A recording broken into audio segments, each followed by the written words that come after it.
Hi అండి, అందరికీ నమస్కారం. వెల్కమ్ టు మన ఉద్యోగం యూట్యూబ్ ఛానల్. ఆంధ్రప్రదేశ్ హైకోర్టు నుండి ఒక భారీ నోటిఫికేషన్ అయితే విడుదలైందండి. ఇందులో అందరినీ ఆశ్చర్యపరిచే విషయం ఏంటంటే కేవలం 10వ తరగతి అర్హతతో కూడా ప్రభుత్వ ఉద్యోగం సాధించే అవకాశం అయితే ఉందండి. అవును, మీరు విన్నది నిజమే.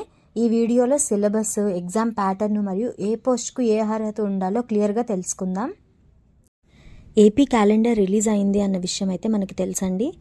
దాని గురించి ఒక డీటెయిల్ వీడియో చేశాము. కింద డిస్క్రిప్షన్లో లింక్ ఇస్తాను, ఒకసారి వెళ్ళి చెక్అవుట్ చేయండి.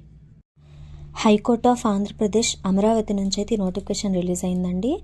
ఇది 2026లో మొదటి నోటిఫికేషన్ రిలీజ్ అయిన డేట్ 20వ తేదీ 3వ నెలలో అయితే రిలీజ్ అయిందండి. దీనిలో వచ్చేసరికి sectional officer, senior system officer, computer operator, assistant librarian grade 2, UD stenographer, assistant, examiner, typist, copyist, data entry operator, stenographer and office subordinate అనే విధి విధాల పోస్టులలో రిలీజ్ చేయడం అయితే జరిగిందండి నోటిఫికేషన్. ఆన్లైన్ అప్లికేషన్ డేట్ వచ్చేసరికి 30వ తేదీ 3వ నెల నుంచి 19వ తేదీ 4వ నెల వరకు అయితే ఉంటుందండి. 20 రోజులు అయితే టైం పీరియడ్ అయితే ఇచ్చారు. మీకు కింద లింక్ అయితే ప్రొవైడ్ చేస్తామండి, డిస్క్రిప్షన్లో వెళ్ళి అప్లై చేసుకోవచ్చు. మీరు వేకెన్సీస్కి వచ్చేసరికి మొత్తానికి 13 వేకెన్సీస్ అయితే ఇచ్చారండి. సెక్షనల్ ఆఫీసర్ అనేది 5 వేకెన్సీలు ఉన్నాయండి. ఇది నోటిఫికేషన్ వేకెన్సీకి తగ్గట్టుగా పే స్కేల్ అయితే ఉండబోతుందండి.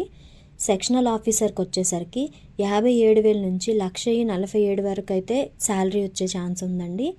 సీనియర్ సిస్టమ్ ఆఫీసర్కి వచ్చేసరికి ఒకటే వేకెన్సీ ఉందండి.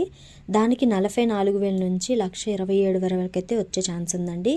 కంప్యూటర్ ఆపరేటర్కి వచ్చేసరికి 31 వేకెన్సీలు అయితే ఉన్నాయండి. దానికి 40,000 నుంచి 1,24,000 వరకు అయితే ఉంటుందండి. అసిస్టెంట్ లైబ్రేరియన్కి వచ్చేసరికి ఒకటే ఉందండి వేకెన్సీ. దానికి 40,000 నుంచి 1,24,000 అయితే ఉంటుందండి శాలరీ. లైబ్రేరియన్ గ్రేడ్ 2కి వచ్చేసరికి ఒకటే పోస్ట్ అయితే ఉందండి. దానికి 35,000 నుంచి 1,09,000 వరకు అయితే ఉండొచ్చండి శాలరీ. యూడీ స్టెనోగ్రాఫర్కి 7 పోస్టులు ఉన్నాయండి. దానికి 34,000 నుంచి 1,27,000 వరకు అయితే ఉంటుందండి శాలరీ. అసిస్టెంట్కి వచ్చేసరికి 78 పోస్టులు ఉన్నాయండి. 25,000 నుంచి 80,000 వరకు అయితే వచ్చే ఛాన్స్ ఉందండి. ఎగ్జామినర్కి 27 పోస్టులు అయితే ఉన్నాయండి. దీనికి కూడా 25,000 నుంచి 80,000 వరకేనండి శాలరీ.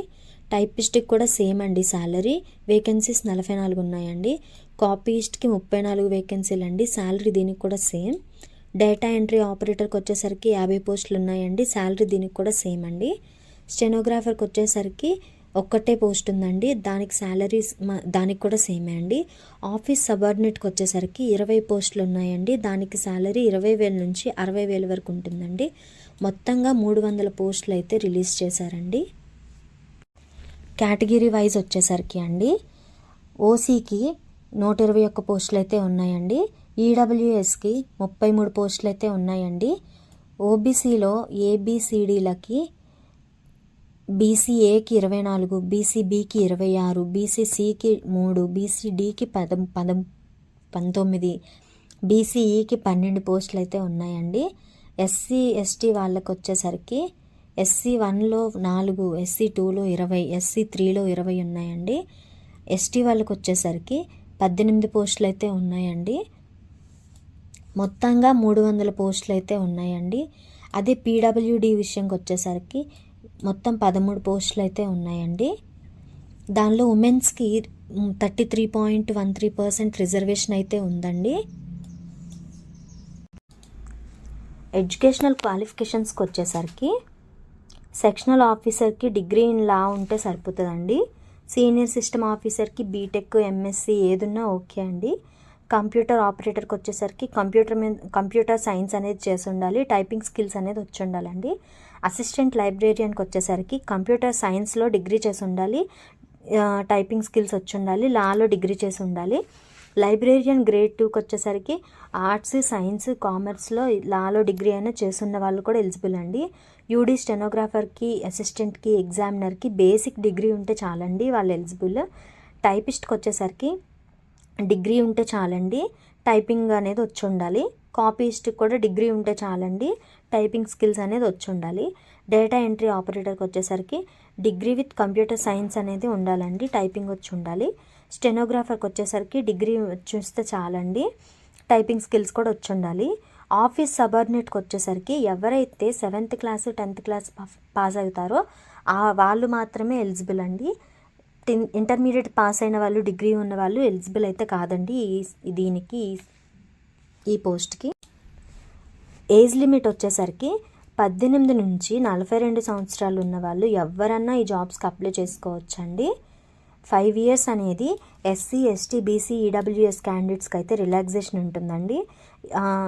ఈడబ్ల్యూఎస్ క్యాండిడేట్స్కి వచ్చేసరికి 10 years అయితే ఏజ్ రిలాక్సేషన్ ఉంటుందండి. మెథడ్ ఆఫ్ రిక్రూట్మెంట్కి వచ్చేసరికి సెక్షనల్ ఆఫీసర్కి డిగ్రీ ఉంటే సరిపోతుందండి.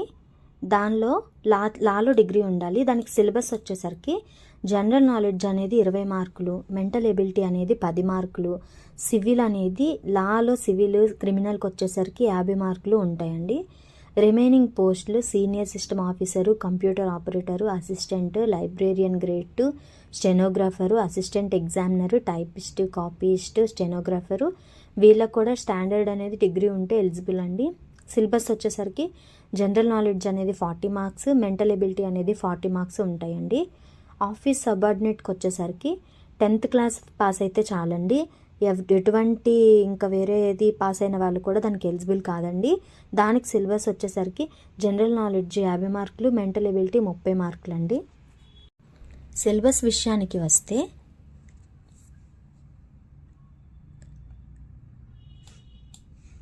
సెక్షనల్ ఆఫీసర్కి వచ్చేసరికి లా అనేది సిలబస్ ఎక్స్ట్రా యాడ్ అవుతుందండి. రిమైనింగ్ అన్ని పోస్టులకి కూడా జనరల్ నాలెడ్జ్, మెంటల్ ఎబిలిటీ అనేది సిలబస్ సేమే ఉంటుందండి. మీరు అప్లై చేసుకున్న పోస్ట్ బట్టి దాని తాలూకా లెవెల్ అనేది చేంజ్ అయ్యే ఛాన్స్ ఉంటుంది, అంతేకాని సిలబస్ అయితే సేమ్ అండి. ఓన్లీ సెక్షనల్ ఆఫీసర్కి మాత్రమే అడిషనల్గా లా అనే కోర్స్ అనేది ఎక్స్ట్రా సిలబస్ యాడ్ అవుతుందండి.